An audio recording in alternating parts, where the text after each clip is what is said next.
nakakawala ka ng respeto sa ginagawa mo. Sabi ni SRPS, utang ina mo David Ilagan, poke ng ina mo, pilantod, gago ka na namin, magbayad kayo ng mga utang nyo. Ayan, ginalit nyo si SRPS ha.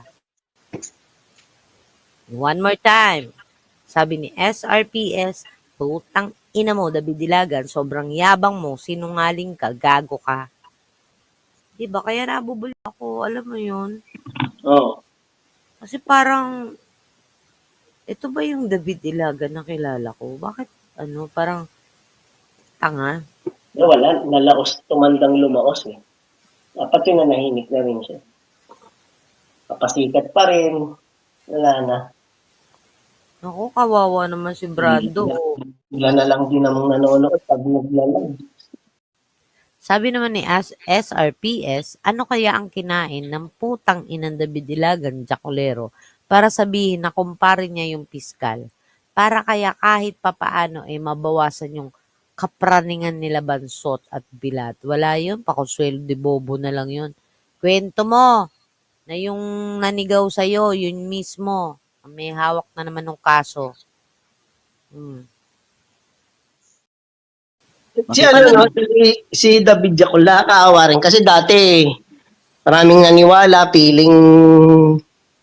piling malakas, yung ni FLM, kanang kamay.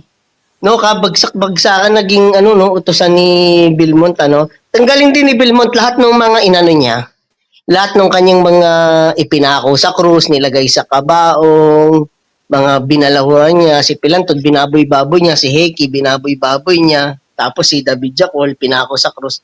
Lahat yun sumuko rin kay Belmont, no? Ginawa nilang Panginoon si Belmont. Oo. Atakdog na lang sila, tama si David. Pag inuutusan nila na, makyat ka rito, mambalahura ka, gano'n na lang. Nawala ng si David sa sarili, no? Yung okay lang kung nagkalaban dito de sana ginawa niya. Pinanindigan niya, ako dito, ako ng DISS, dito lang kami. Yung gano'n, dito lang kami, wala kang gagalaw sa amin. Hindi Naging under sila ni Belmont, naging attack dog, parang mga kawewe. Isolo layout mo ngayong produkto ko. Anong produkto mo, Daddy? Sabi naman ni Chess, alam ko kwento dyan ni ng JTN. G na G sa kanya yung piskal. Pasalamat na lang kay Kuya Loy at naawat. Totoo yan, di ba? Buti na lang may nagkwento kay Chess. Hindi talaga siya, anong tawag sa ganon? Hindi siya pinalagpas ng piskal. Sa harapan namin, binulyawan siya. Ako nga yung parang naniklop Nanahimik ako, hindi ako makapagsalita kasi parang ako yung napapahiya. Kawawa naman yung tatay ko, binubulyaw-bulyawan lang. Ayaw Tsaka hindi nga nanalo si si David Jacol Kenani di ba? Oo, kahit minsan. Doon pa lang. Sabi ni Chess, baby chick, dito ka lang, sleep na si Igan Migs.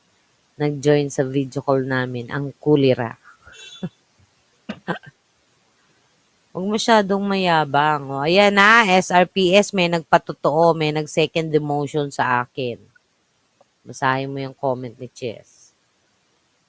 Sabi ni SRPS, Chess, kailan ulit yung sa Malolos, Mandaluyong, Quezon City at meron pa palang susunod. Ang dami, no?